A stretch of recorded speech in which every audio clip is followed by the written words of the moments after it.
नमस्कार दोस्तों, मैं मनीष गुप्ता आपका अपने इस यूट्यूब चैनल पर हार्दिक स्वागत करता हूं। जैसा कि यह मेरा लेक्चर नंबर 3 लेक्चर है और मैं इस चैनल पे क्लास 9th के बायोलॉजी को कवर कर रहा हूं।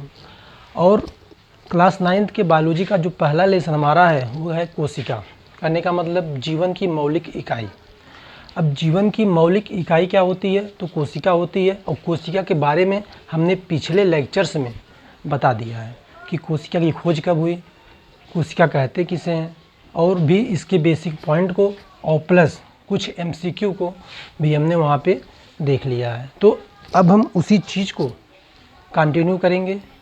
हम इस चैनल पे जो भी टॉपिक लेके आ रहे हैं वह हमारा यूपी बोर्ड के किसी भी प्रकाशन से, जैसे कुमार मित्तल, राजीव प्रकाशन और अरिहंत प्रकाशन, ये सभी प्रकाशन से हम टॉपिक को कलेक्ट करके लेके आते हैं और यहाँ पे कवर करते हैं। तो यदि आप किसी भी बुक से पढ़ रहे हैं तो कोई दिक्कत होने वाली नहीं है। यहाँ पे ये वीडियो आपके लिए लाभदायक होगा। तो हम अपने टॉपिक को अब आगे लेके चलते हैं। तो आज हम पढ़ेंगे कोशिकाओं की संख्या के आधार पर जीवों का वर्गीकरण। कहने का मतलब यह कि कोशिकाओं की संख्या के आधार पर जीवों को कितने भागों में बांटा गया है। कोशिकाओं की संख्या के आधार पर जीवों को कितने भागों में बांटा गया है। तो कोशिकाओं की संख्या के आधार पर जीवों को 2 भागों में बांटा गया है। कहने का मतलब कोशिकाओं की संख्या के आधार पर जीव जो होते हैं 2 प्रकार के होते हैं। एक होता है एक कोश की जीव और एक होता है बहुकोश की जीव। तो एक कोश की जीव क्या होते हैं? अब एक कोश की जीव से यह मतलब है कि वे जीव जो केवल एक कोशिकाओं के बने होते हैं। कहने का मतलब ऐसे जीव जिसमें केवल एक कोशिका ही पाया जाता है।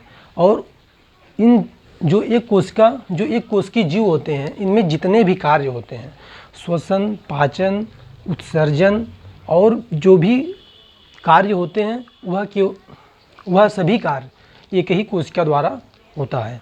जितने भी कार्य होते हैं सब कार्य एक कोश की जीव में एक कोशिका के द्वारा ही होता है। तो एक कोश की जीव क्या होते हैं? वे जीव जो केवल एक कोशिकाओं के बने होते हैं, उन्हें हम एक कोश की जीव कहते हैं।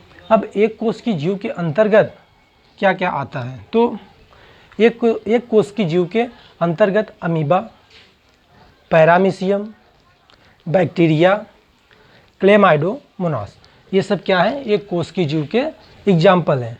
कहने का मतलब ये जो अमीबा है, पैरामीशियम, क्लेमाइडोमोनास और बैक्टीरिया, ये सब केवल एक कोशिकाओं के बने होते हैं। इनमें जितने भी कार्य होते हैं सब एक ही कोशिकाओं के द्वारा होता है। उसके बाद दूसरा नंबर हमारा जो है वह है बहुकोश की जीव। वह क्या है? बहुकोश की जीव।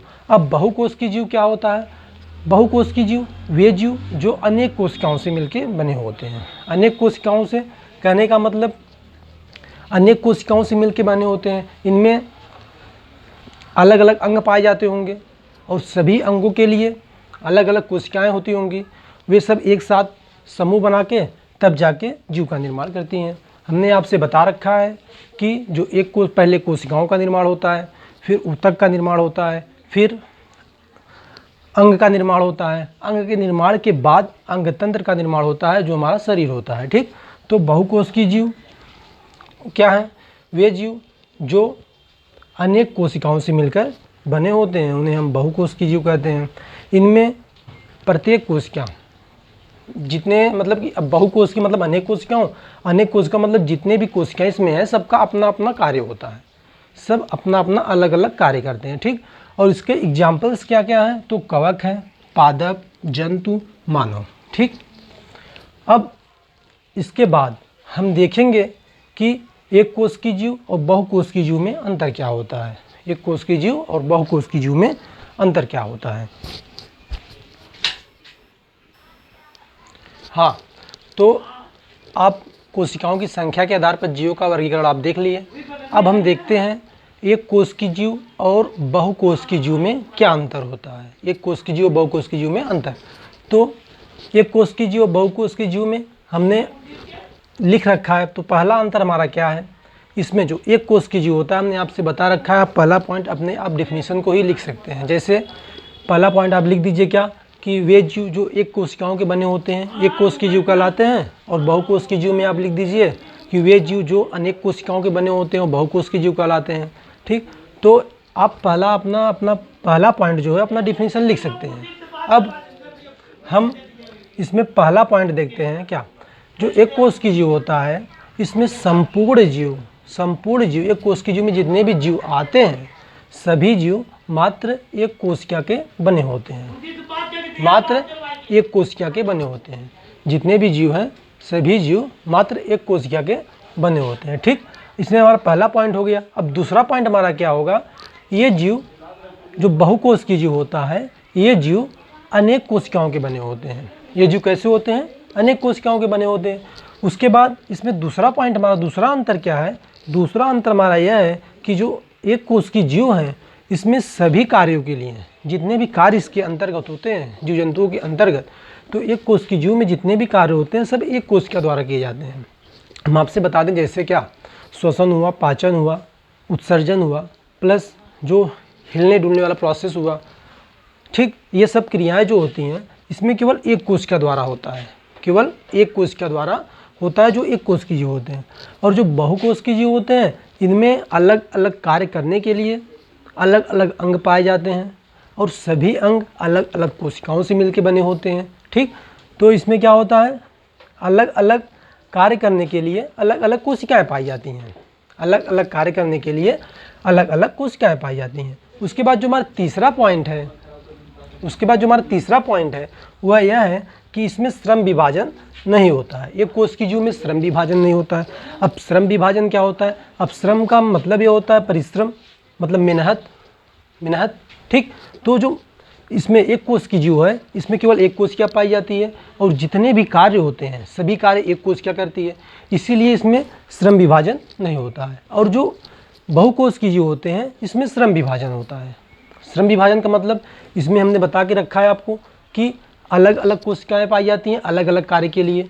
ठीक, तो जितने भी कार्य हैं सबका अलग अलग कोशिकाएं होती हैं, अलग अलग कार्य करती हैं वो अपना।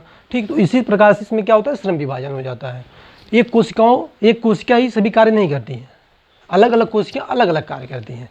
ठीक, तो इसमें श्रम विभाजन होता है। और इस एग्जाम्पल तो हमने आपको बता के रखा क्या, amoeba, paramecium, Chlamydomonas, bacteria. Clear. तो उसके बाद जो बहुकोष की जीव का एग्जाम्पल है वो हमारा है कवक, पादप, जंतु, मानव आदि। ठीक, और बहुत सारे जीव आते हैं। क्लियर। तो ये हमारा क्या है, एक कोष की जीव और बहुकोष की जीव में अंतर हुआ। अब हम इसके बाद कोशिका के अंगों के बारे में पढ़ेंगे। हम क्या पढ़ेंगे, कोशिकांगों के बारे में, क्या उसका बाह्य आवरण कैसा होता है, फिर उसका आंतरिक आवरण क्या होता है, उसके अंदर कौन कौन से अंग पाए जाते हैं। ठीक, तो आप यदि इसका स्क्रीनशॉट लेना चाहते हैं तो आप इसके स्क्रीनशॉट ले लीजिए, उसके बाद हम आगे चलते हैं। क्लियर।